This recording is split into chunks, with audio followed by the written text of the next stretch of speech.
Sejam todos muito bem-vindos ao nosso segundo dia do Takeoff SP. Hoje o dia está incrível e você que acompanhou aí o nosso evento ontem, você sabe o quanto nós estamos entregando conteúdo de valor e prático para você implementar aí no seu dia a dia. E hoje não está muito diferente não, viu? Então eu vou agora só contar 3 coisinhas que você precisa saber, inclusive já falei ontem, mas eu vou reforçar aqui novamente.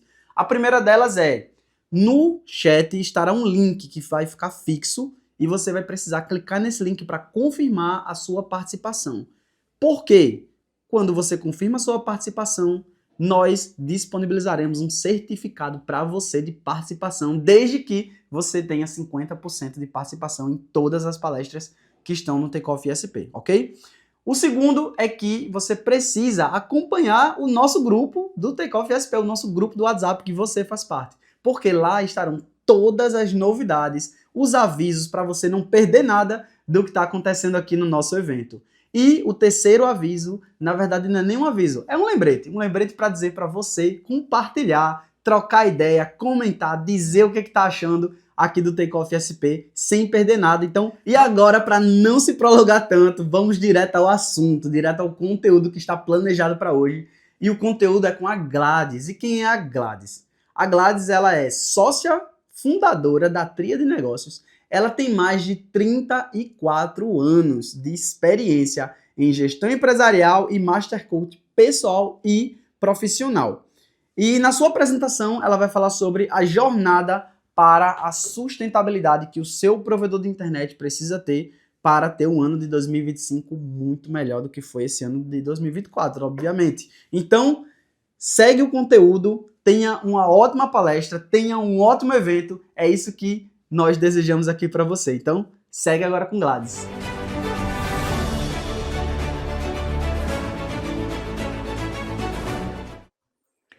Bom dia, pessoal! Satisfação estar aqui com vocês hoje nesse primeiro evento do nosso parceiro ZapSP, para um evento voltado especificamente para líderes e gestores de telecom.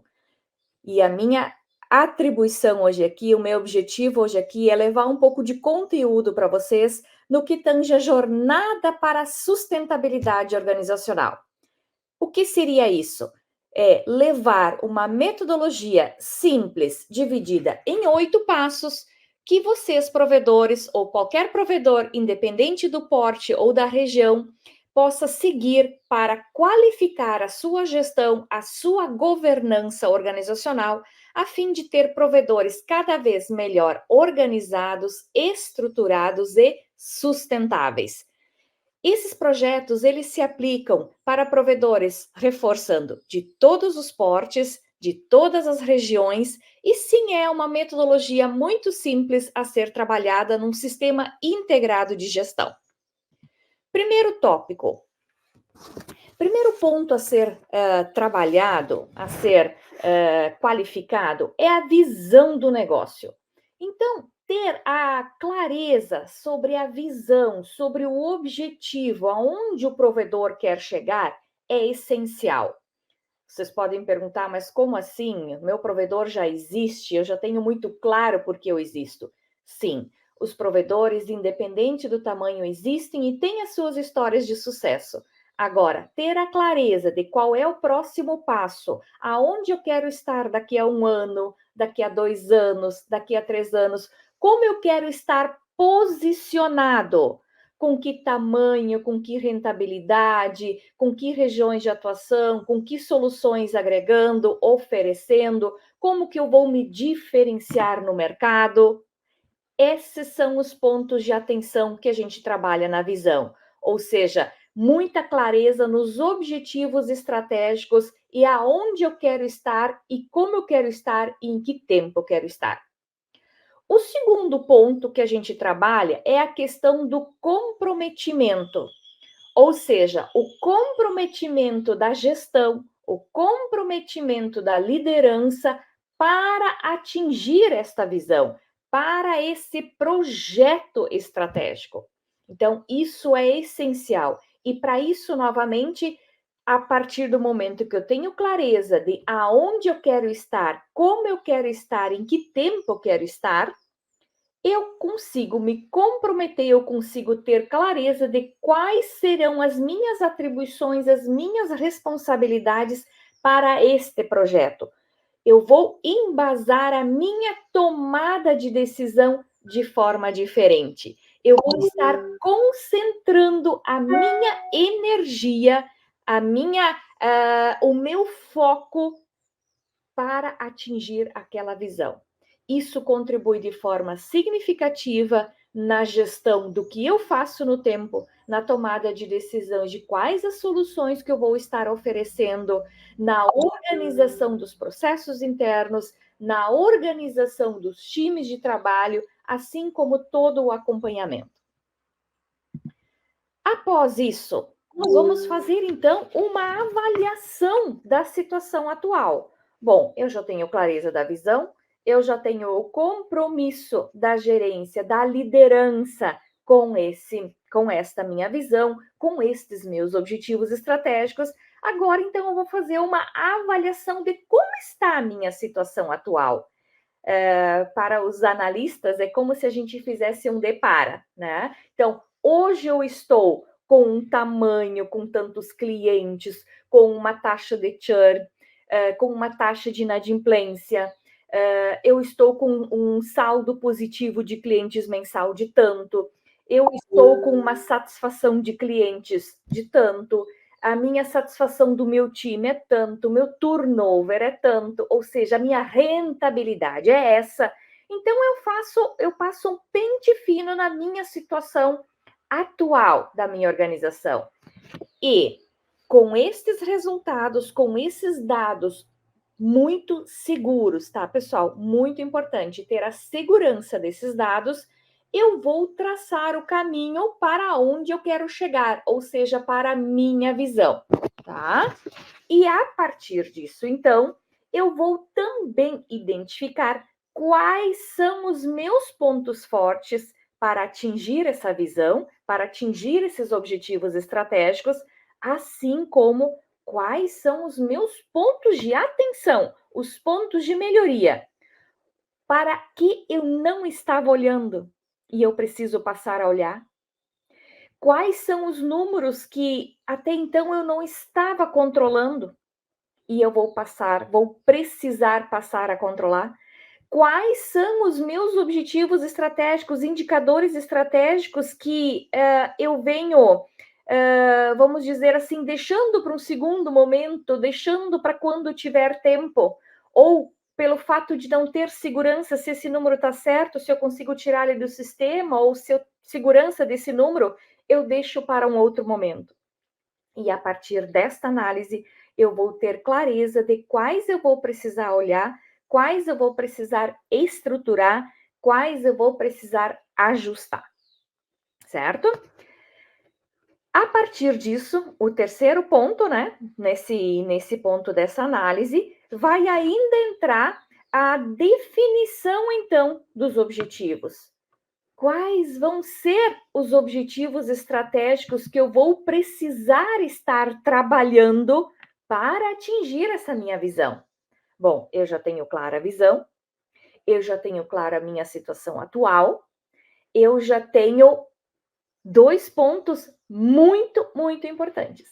Então, eu vou trazer para a clareza de quais são os objetivos que eu preciso estar contemplando a curto, a médio e a longo prazo para atingir essa minha visão.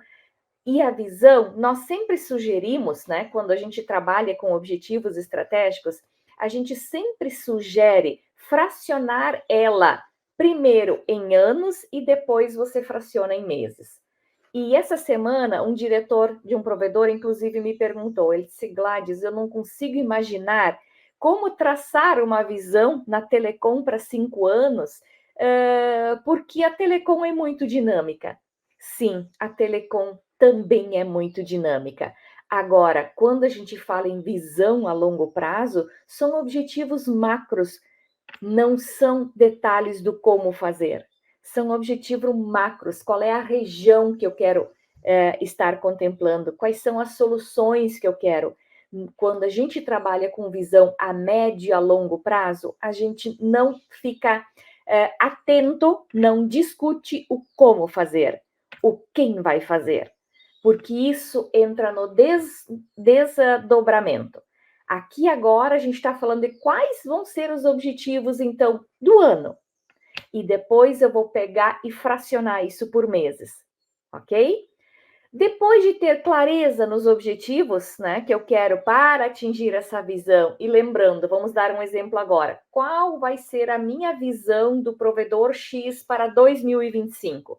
Então, como eu quero estar posicionado em dezembro, final do dezembro do ano que vem? Com quantos clientes, com quanta rentabilidade, né? Com quanto de NPS, enfim, quais vão ser os teus objetivos, né? E aí depois a gente fraciona. E aí agora entra no segundo ponto, que é justamente essa questão assim, ó, tá, mas quais vão ser as metas? Como que eu vou, como que eu posso criar metas que sejam mensuráveis, que sejam claras e que sejam viáveis?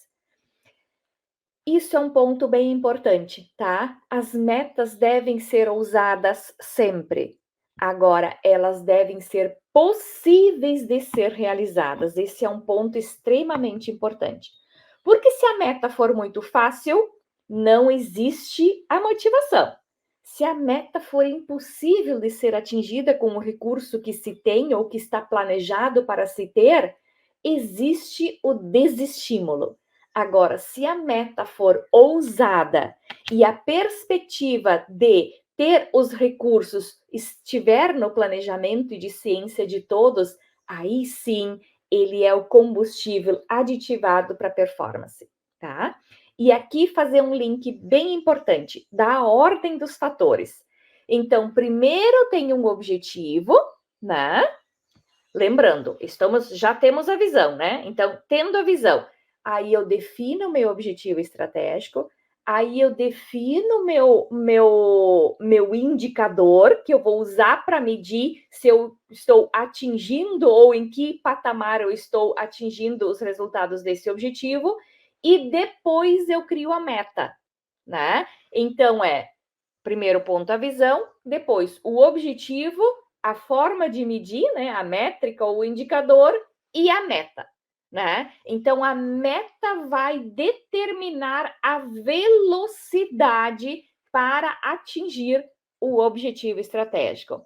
Por que isso é importante? É extremamente importante porque lá na visão, que é o primeiro pilar, primeiro passo, vocês, né, os responsáveis pelos provedores, fizeram a definição de aonde querem estar no primeiro momento, no final de 2025. Então, para estar naquela posição em 2025, eu defini quais são as métricas. Então, eu defini como que eu vou medir.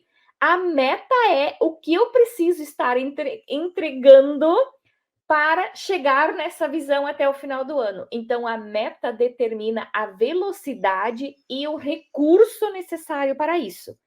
E quando a gente fala em recurso, nesse ponto, a gente fala tanto em recurso humano, em recurso de organização de processos, em recursos de funcionalidades de tecnologia, em recurso de tempo, né? Então, de tempo financeiro, de pessoas e de processos, tá? Então, tudo isso envolve, ok? Vamos lá, então. Bom, já tenho clareza da visão, já tenho comprometimento, né, da liderança e da gestão com relação a essa governança. Agora eu vou para o terceiro passo dos 8 que eu mencionei lá no início, que é o passo de engajar os stakeholders, ou seja, engajar as pessoas envolvidas neste projeto, ok? Então, afinal de contas, isso é um trabalho que não se faz sozinho.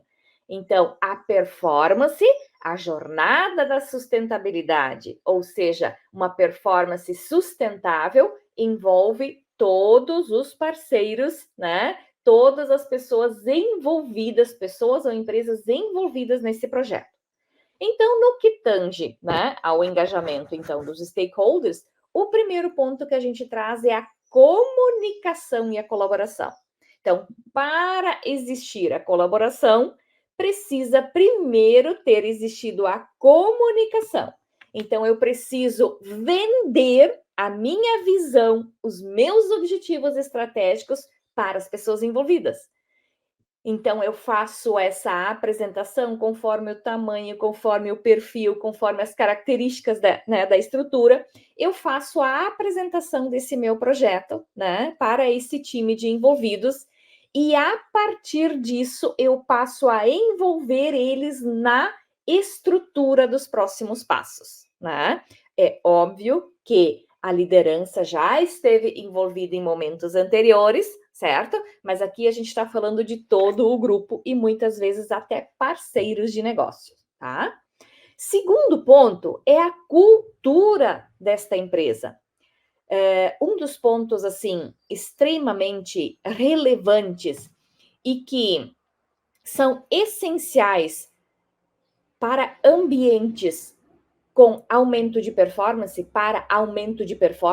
é a cultura e o ambiente.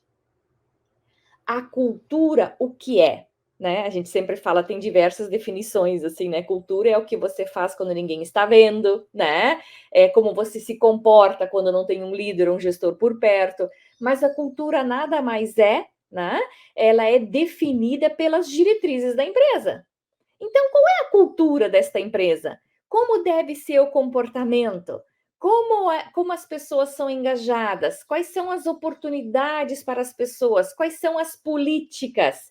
Como elas devem se comportar sozinhas, em times, em equipes? Como elas devem se comportar quando precisam tomar uma decisão, uma atitude, quando essa não está em algum processo descrito e não tem ninguém que possa ser perguntado sobre? Então, ela, né, digamos assim, está numa situação, tenho que responder algo para o cliente, né, eu tomar uma decisão, mas isso não está descrito no processo, não tenho nenhum processo com relação a isso e eu não tenho possibilidade de conversar com nenhum líder, né? E aí deve vir à mente o quê? Quais são as diretrizes dessa empresa? O que meu líder faria se ele estivesse no meu lugar? O que o dono faria se estivesse no meu lugar?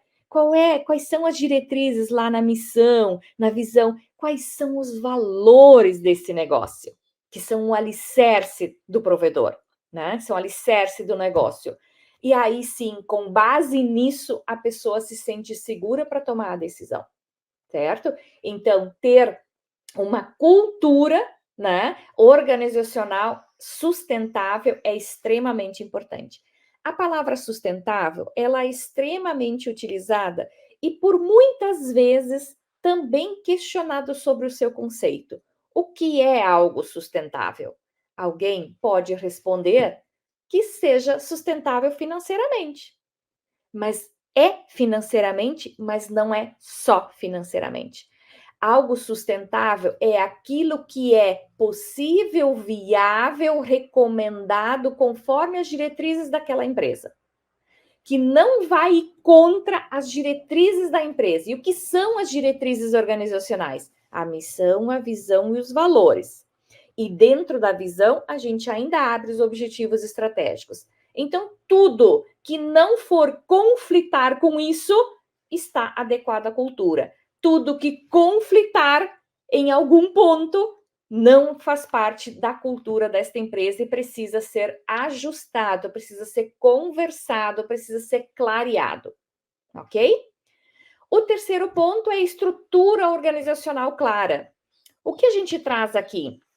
Toda empresa precisa ter clareza de como é a sua estrutura, como ela está organizada, como ela está distribuída, qual é a logística, mas a logística não só relacionada à frota, é relacionada à sua estrutura física, a logística de comunicação, a logística dos processos, né?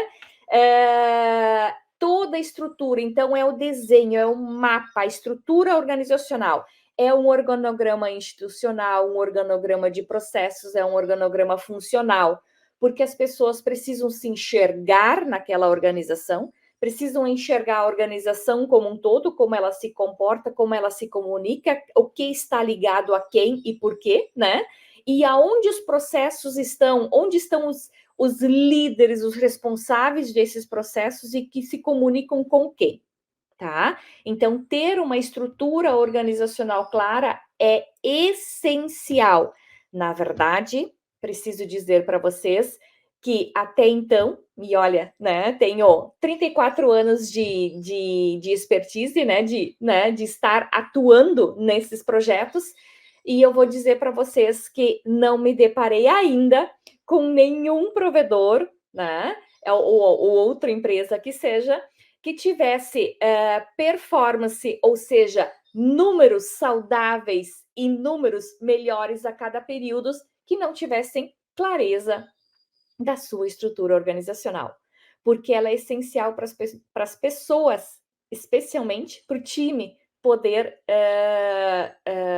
visualizar como que essa empresa funciona, visualizar como essa empresa está organizada.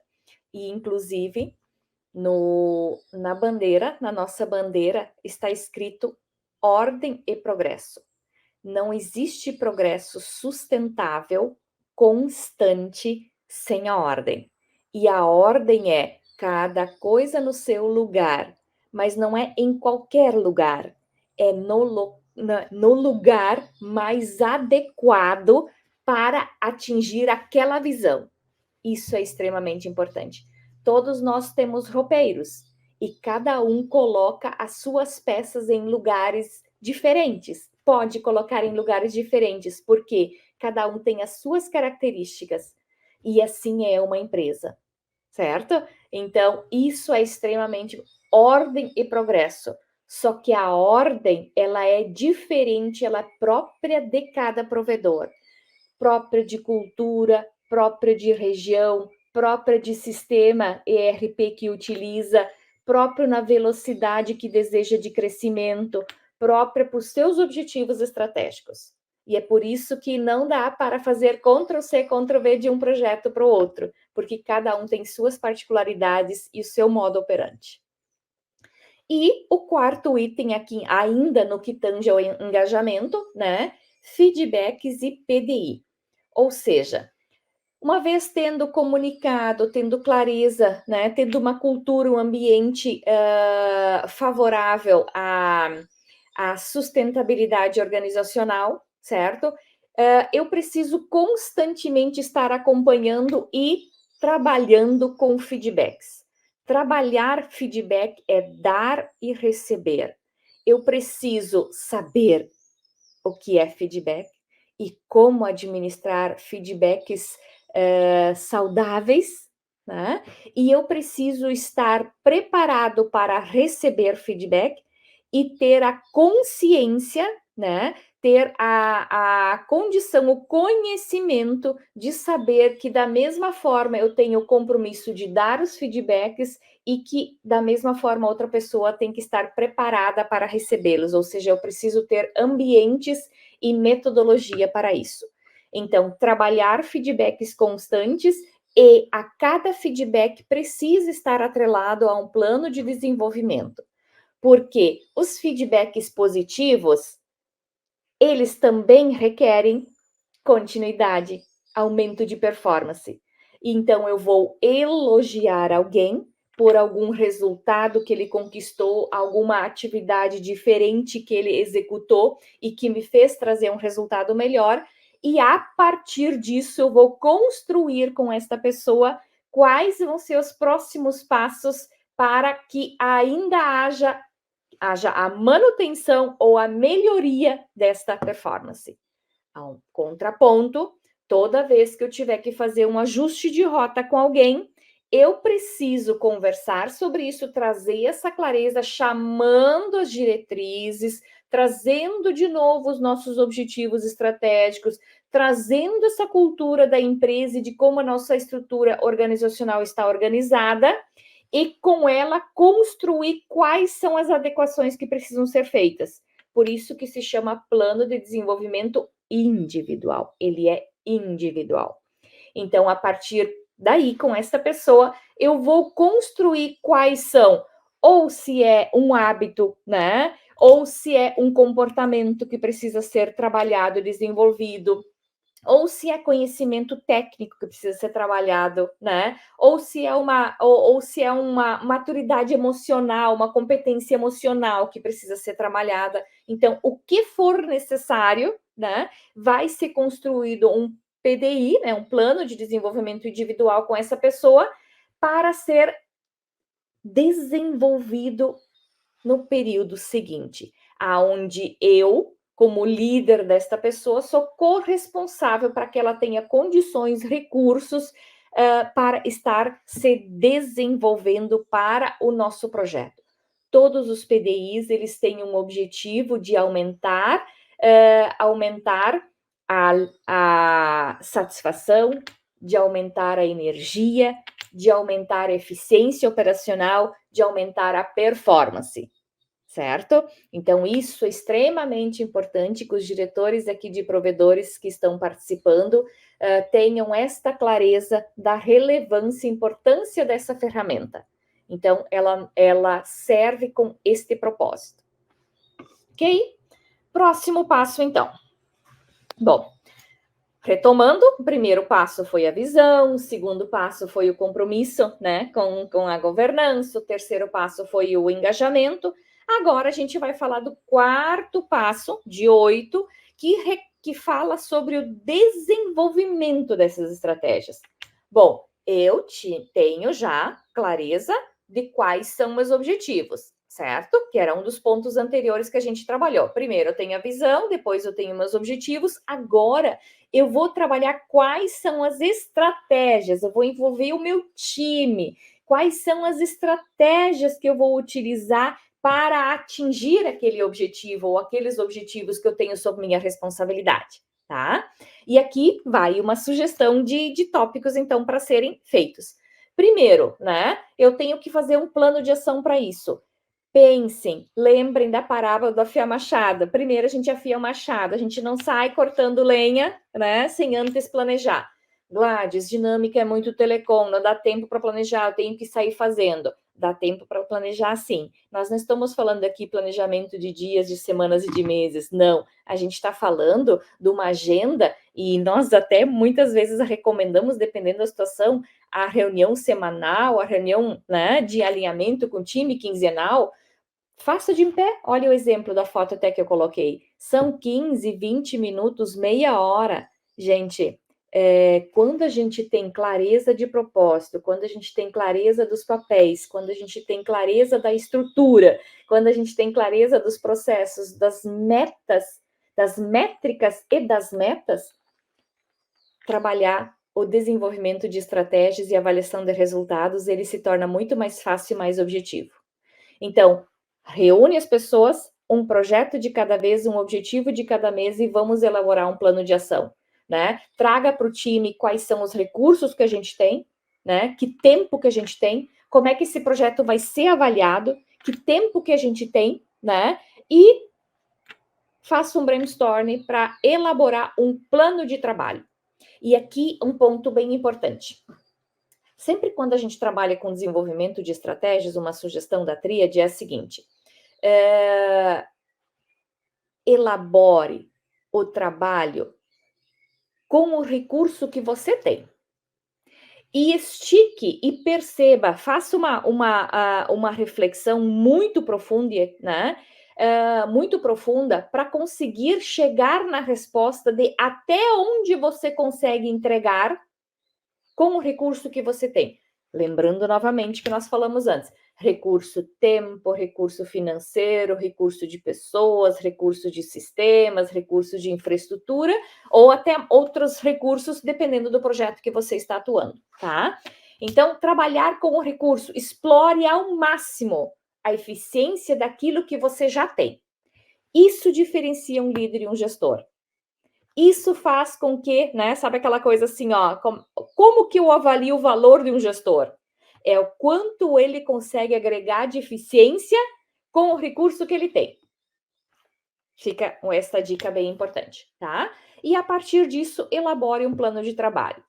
Considere sempre as inovações de tecnologia que existem, tá, pessoal? E sempre que você puder utilizar tecnologias, você puder utilizar automação, né? E isso não conflitar com as suas diretrizes do negócio, você deve considerar, tá? Por N motivos, tá?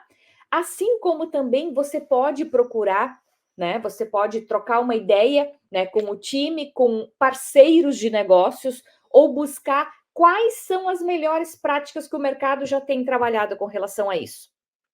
Lembre-se sempre, tem gente especialista em todos os pontos. O que quer dizer um especialista? Quer dizer alguém que estudou, se especializou, experimentou, vivenciou e consegue fazer, tem melhores práticas em menores tempo. Então, o líder e o gestor, quando vai trabalhar no desenvolvimento de estratégias, ele precisa considerar em buscar melhores práticas e avaliar o que ele pode adotar e de que forma ele pode estar compartilhando isso, ok? Muito bem.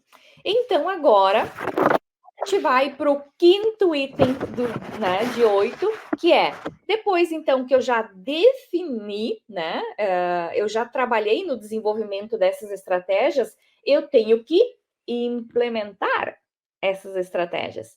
E sempre lembrem-se, né, e aqui a gente reforça, né, a consciência, a responsabilidade, a atribuição dos gestores, né, dos diretores, dos líderes, que as implementações, elas precisam ser práticas e sustentáveis, né? Não é de qualquer jeito, não é a qualquer custo, não é em qualquer formato, né? Então, novamente, é isso que diferencia, né? E a Tríade, ela ainda é a única no Brasil que tem, inclusive, uma formação para líderes e gestores de telecom, porque essa atuação, essa responsabilidade é muito estratégica. Então, a implementação, a definição, a escolha, a condução de implementar práticas funcionais, né, e sustentáveis traz um ganho extremamente importante para o provedor, certo?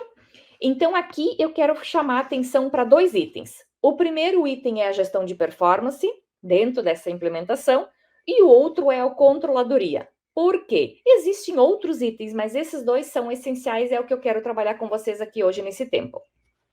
Gestão de performance, ela integra, é um sistema integrado de gestão.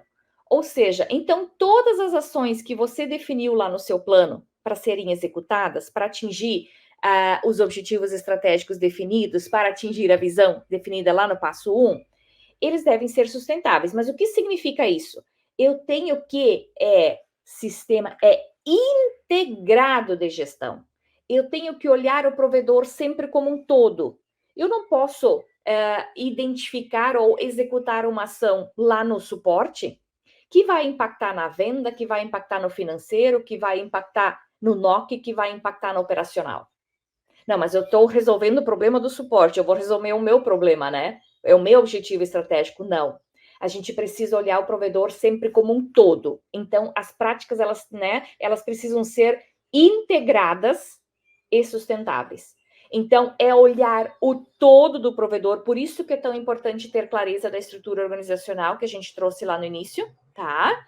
Porque todas as decisões eu preciso olhar sempre para todo do provedor. Então, todas as minhas implementações, elas precisam ser consideradas o todo, eu preciso estar integrado ao sistema, à política da empresa de processos, à política da empresa no que tange à gestão de pessoas. E aí sim, eu faço a implementação, e aí sim, eu trabalho a melhoria contínua para estar evoluindo a cada período. Então, ter RHs estratégicos, ter ou gestão de performance, ou ter setores de desenvolvimento organizacional, ou de gente de gestão, ou o nome que vocês queiram, mas é um setor na empresa que ajuda, que é parceiro dos líderes e dos gestores para garantir que os processos, que as práticas de gestão, que as atividades, que as decisões sejam integradas, né, e sustentáveis, é a responsabilidade desta área, desse setor. Agora, isso não exime o líder, o gestor desta responsabilidade, ok? Então, mesmo que eu seja um gestor comercial, para a tomada de decisão eu preciso saber, né, e interagir, ou, né, para saber, para trocar com os outros gestores para saber o que a minha decisão impacta. Exemplo, se eu sou comercial, eu quero trazer cliente novo, tá? Mas adianta eu vender 500 planos novos por mês se a minha capacidade operacional é a de ativar 200? Né? Então, por isso que precisa ser integrado. Então, performance não é só fazer melhor a cada período, mas é fazer melhor a cada período considerando a empresa como um todo, certo? É a empresa toda melhor a cada período, não é algum setor ou algumas pessoas, alguns times, ok? Segundo ponto, controladoria. Por quê? A controladoria é essencial. Na controladoria, né, e ela é ampla, mas aqui eu vou tratar alguns pontos específicos, tá? É utilizar essas ferramentas de controladoria para acompanhar o desempenho. E eu ter o domínio do meu plano de contas e avaliar ele mensalmente em perceber em quais contas eu posso estar reduzindo despesas, em quais contas eu posso ter um aproveitamento melhor de recurso, olhando o provedor como um todo. Então, essa análise não é controladoria no setor financeiro, contas a pagar e contas a receber. Sim, isso é importante, precisa ter, né? Agora, é muito mais do que isso. Eu fazer análises gerenciais financeiras, certo? Então, quais são as contas aonde eu estou tendo investimento, percentuais de despesas, e aonde eu posso otimizar, aonde eu posso utilizar melhor o meu recurso para que a minha rentabilidade seja melhor. Aqui a palavra é rentabilidade e a outra é aproveitamento de recursos de forma eficiente e sustentável. Ok? E agora a gente segue. Depois que você implementou, você vai para o monitoramento. Muito bem. Eu já defini meus objetivos, eu já defini as estratégias que eu vou estar usando no primeiro momento, né? Neste momento, eu vou rodar. Só que quando eu coloco para rodar, ou no meu dia a dia, eu preciso fazer o monitoramento, eu preciso acompanhar em todos os níveis o resultado que eu estou tendo. Eu preciso acompanhar, tem processos que eu tenho que controlar etapas, tem processos que eu posso controlar só o resultado final do ciclo dele, tem outros que eu tenho que ter várias paradas de controle. Então, o líder, o gestor, tem essa responsabilidade. Na verdade, esta daqui é uma das principais atribuições de uma gestão, de competências de gestão de um líder, tá? Ele precisa acompanhar o seu time na execução das estratégias e garantir com eles que esta é a melhor forma de fazer. Este é o melhor aproveitamento de tempo, assim é o melhor aproveitamento de recursos, e com esse resultado eu vou atingir o meu objetivo. Ou, se não, quais vão ser as adequações que eu vou precisar fazer? Quais são as melhores métricas que eu devo utilizar? Qual é o melhor sistema que eu vou utilizar para fazer esses controles? Faço no Excel, já tenho um BI, tem no meu ERP? Como? Como que eu vou utilizar? Quem deve acessar quais controles, quais métricas, quais eu devo olhar? Mas só os que você deve, não todos, senão você não vai estar fazendo melhor aproveitamento do seu tempo, ok? Então aqui eu posso trazer para vocês que de todos os projetos assim onde nós já atuamos, aqui está o principal ponto, porque as pessoas entendem que gastaram toda aquela energia lá para definir, que agora vai rodar sozinho, e não roda sozinho. Precisa ter a liderança, e aqui está em torno de 36% dos motivos, né, de resultados insatisfatórios estão aqui atrelados na falta de monitoramento e avaliação. E aqui, no que tange avaliação, eu quero fazer assim, né, trazer algo bem impactante para vocês. Se eu sou da área comercial, adianta eu olhar o número no dia 25, 28, 29 ou 30 do mês? Não, não adianta, porque olhar lá é simplesmente olhar e aceitar, como diz o ditado, que dói menos. Eu não consigo mais fazer adequação nenhuma, adequação de rota nenhuma. Eu tenho que comercial ou outros processos que requerem acompanhamento, eu preciso olhar todos os dias para que, se for necessário, fazer as adequações. Ok?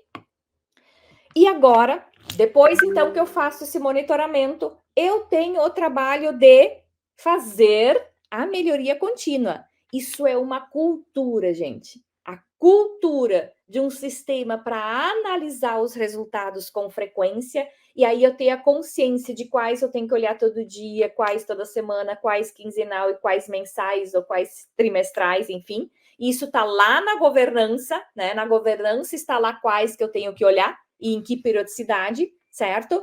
E importante aqui uma dica: não se avalia número, não se melhora só aquilo que deu problema, vamos dizer assim, ou que não deu um resultado bacana.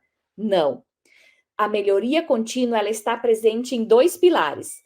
No pilar de que o que está bom pode ser melhor e o que não está bom precisa ficar adequado. Certo? Então, isso é extremamente importante, tá, pessoal? Porque já tive diversas interações de diretores, de gestores que disseram: Gladys, esse processo aqui não precisa olhar, nós não precisamos conversar sobre ele, porque ele está rodando bem, ele está me dando um resultado legal. E aí eu preciso trabalhar e fazer a seguinte pergunta: se assim já está dando um resultado X, se você rodar a rotina do PDCA com ele, trabalhar a melhoria contínua dentro de uma estrutura que tu já tem, como que seria se com o mesmo recurso esse resultado fosse de C para D? Isso seria espetacular. Com o mesmo recurso, Gladys, isso seria espetacular. Pois é disso que eu estou falando, tá? Então, a melhoria contínua, ter um sistema de análise de resultados e ter também políticas de incentivo à inovação. Gente, vamos lá. Seres humanos são movidos a reconhecimento. E os reconhecimentos, eles podem ser através de reconhecimentos verbais, de movimentos de eventos, pode ser de um chocolate, pode ser reconhecimento financeiro, N tipos de reconhecimento. Reconhecimento conforme a geração, conforme o perfil do time, conforme a região que você está. Então, tenha políticas de incentivo à inovação e a resultados. Isso vai fazer com que eleve o resultado de vocês de forma muito significativa. Aqui está, digamos assim, concentrado o foco de vocês em como melhorar o dia a dia do negócio de vocês, de como melhorar a liderança de vocês, de como melhorar a gestão de vocês, certo? Porque, afinal de contas, né, nós da Telecom, como diz aquele ditado, a gente troca o pneu do carro andando, não dá para parar. Então, quais são os mecanismos que eu vou criar, qual é o ambiente que eu vou criar, como que é a cultura do meu provedor, para que corra na veia aquela perguntinha assim: posso fazer melhor? Como pode ser melhor? E como que seria se fosse melhor? Sabe? É essa cultura que precisa correr na veia de todos. E agora, indo para o final, o oitavo passo, a oitava etapa é tão importante quanto. E na maioria das vezes a gente esquece, porque está sendo engolida pelo operacional, que é comemorar os resultados, divulgar e ter o reconhecimento pelo trabalho. Gente, nós estamos falando, nós somos seres humanos, nós gostamos de ser reconhecido. Aquela expressão que se usava muitos anos atrás, do tipo, olha, mas tá ganhando paga para fazer isso, ela não se aplica mais, ela já caiu por terra faz muitos anos, tá? Então, faz parte para engajar, faz parte do desenvolvimento, faz parte da performance, faz parte da melhoria contínua, divulgar os resultados que a gente teve. Olha, esse mês a gente se comportou nesta forma, a gente se envolveu numa energia, num trabalho assim, o resultado foi esse. Brindar, comemorar, reconhecer os resultados, tá? Eles precisam ser compartilhados e a partir daí começa o jogo novamente, né? Então, virou um ciclo, comunicou, comemorou os resultados, faz o plano de desenvolvimento para o próximo ciclo e vai para a nova jornada. E essa é uma jornada que não tem fim, que coisa boa, né? E ela, dependendo da governança, dependendo do nosso compromisso com a gestão, ela tende a ser a melhor a cada período, mas só depende da gente, ok? Muito bem, pessoal, dentro do nosso tempo, aqui novamente um agradecimento todo especial ao nosso parceiro, né? E também a vocês que estão participando deste evento, dizer para vocês que é extremamente importante. Nós, empresários, nós precisamos constantemente nos qualificar, nós precisamos trocar práticas de gestão, trocar ideias, fazer networking, né? Isso é extremamente importante, poder fazer isso de forma remota, então, facilita muito, ok? Então, que vocês tenham todos muito mais sucesso nos seus negócios que vocês já têm, e contem com a Zap SP e contem com a Tríade para ter resultados e caminhos ainda melhores do que você já tem hoje. Muito obrigada pela oportunidade e um forte abraço a todos vocês.